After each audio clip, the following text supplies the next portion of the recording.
आपको चाहिए gaming laptop, मैं आपको दूंगा मात्र 8,000 रुपये में। और यह है AMD का i9th जनरेशन। इसके अंदर मिलता है 5000 GB का रैम और ये मात्र 8,000 रुपये का हर स्टूडेंट्स के लिए काम आएगा। क्या चीज़ का वेट कर रहे हो, आओ। जो एड्रेस, ये एड्रेस है, इधर आओ, इस नंबर पे फ़ोन करो। COD ऑल इंडिया डिलीवर करता हूँ मैं।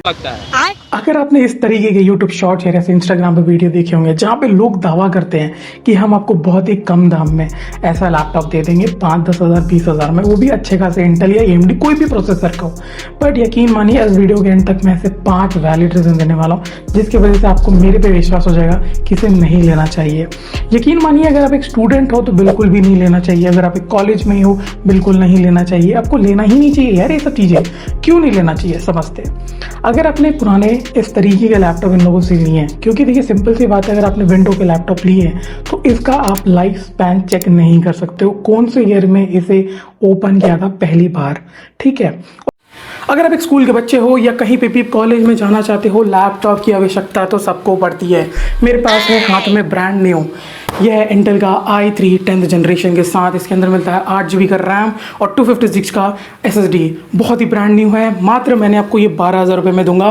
बैटरी भी इसका नया है, आज तक मैंने इसका स्क्रू भी नहीं खोला है। इसे खरीदने के लिए आपको बस आना है चोमू टेक्नोलॉजी में और एड्रेस यहाँ पे आपको दिखा रहा होगा, और हम ऑल इंडिया के लिए COD पेबल है, कॉन्टैक्ट करो। अगर आपने इसे ले भी लिया, चलो समझ लो यार आप ले लिए, तो आप इसके ऊपर उसकी शक्ति नहीं होगी कि आप उसे प्रॉपरली यूज़ कर पाए।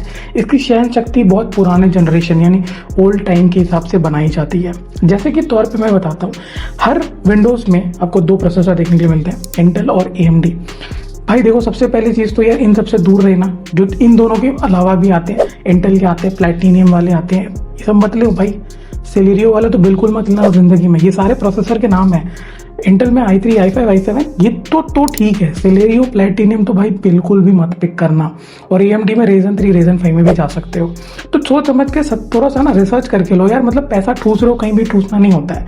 और एज अ स्टूडेंट आपको एक चीज़ याद रखना, अपना करियर आप परस्यू करने वाले हो, एज अ कॉलेज आप अपना एजुकेशन स्टार्ट किए हो। और एक चीज़ मैं आपको बता देता हूँ, जिस दिन आपको एग्ज़ाम देने से इरिटेट हो रहा हो, जिस दिन आपको एग्ज़ाम लिखने का मूड ना हो, और जिस दिन आपको लगता है यार ये क्या पढ़ रहे हैं हम लोग, उस दिन आपने मैच्योरिटी की सारी सीमाएं तोड़ दी है, क्योंकि आपको पता चल गया है रियलिटी।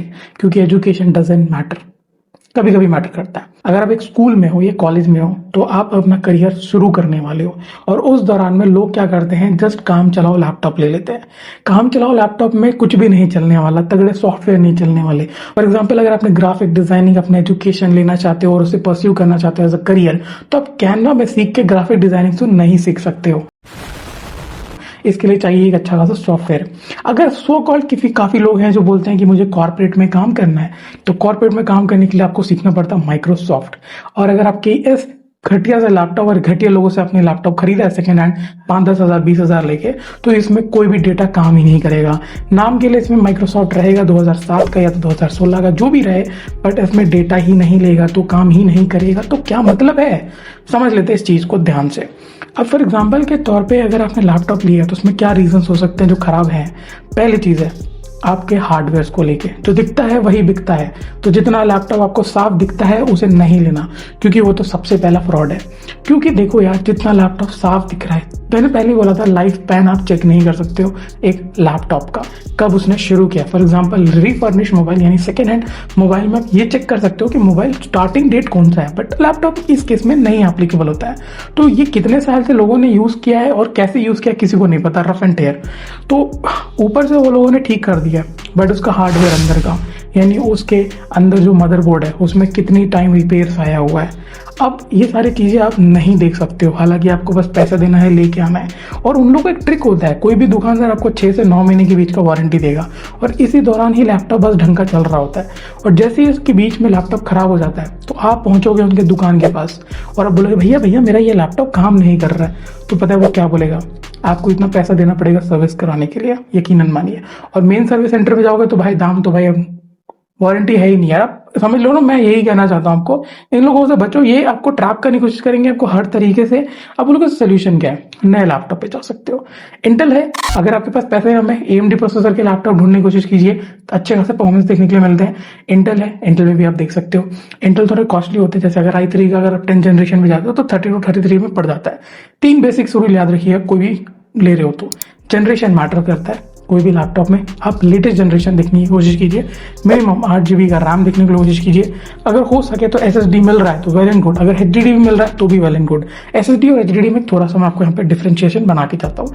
SSD होता है काफ़ी अच्छे से स्पीड से वो राइट करता है, और HDD बहुत ज़्यादा स्लो राइट करता है। इट टोटली डिपेंड्स आपको कौन सा लेना है। काफ़ी लोग क्या करते हैं, दोनों ले लेते हैं, जैसे 250 GB का SSD और 1 TB का HDD।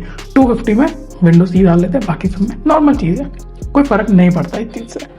अब यहाँ पे देखो, सिंपल सी बात है। पहली बात तो हार्डवेयर में रिपेयर्स हैं, आप इसे चेक नहीं कर सकते हो, बहुत में प्रॉब्लम आएगा, वारंटी इशू नहीं हो पाएगा। सेकेंड चीज़ आता है, जिस तरीके से ये यूज़ किया है, इसके 100% मेमोरी और 100% CPU देखने के लिए मिलेगा। फॉर एग्जाम्पल, अगर आप टास्क मैनेजर में जाते हो तो यहाँ पे शो करता है हमें 100% CPU और 100% मेमोरी। और यकीन मानिए, अगर आपने क्रोम यूज़ किया, पहला टैब ओपन किया, दूसरा टैब ओपन करते ही वो क्रैश हो जाएगा। तो कोई मतलब नहीं है यार इस चीज़ का फिर, तो समझ आया। और फिर राइटिंग स्पीड्स भी नहीं होंगे, तो आपके इतने स्पीड से आप डेटा सेव नहीं कर सकते, बार बार आपका जो डेटा है वो क्रैश हो सकता है। तो इन चीज़ों का ख्याल रखना होता है। ये चीज़ आपको कोई बताता नहीं है, ये हम बताते हैं आपको। थर्ड सबसे बड़ा इशू वो है बैटरी बैकअप को लेके। बैटरी तो उसने चेंज कर दिया भाई। तो देखो, नया बैटरी मिलना या ओल्ड बैटरी रिप्लेसमेंट करने का बहुत बड़ा फर्क होता है। एक नए लैपटॉप में आपको अच्छा खासा 3 से 4-5 घंटे का बैटरी बैकअप देखने को मिलेगा, बट उस फालतू लैपटॉप में आपको नहीं मिलेगा। अब काफ़ी लोग यहाँ पे बोलेंगे भाई हम तो सेकेंड हैंड ले रहे हैं, बट वो i5 है, 8th जनरेशन है। 8th जनरेशन बहुत ओल्ड हो चुका है, और i5 एक प्रोसेसर होता है।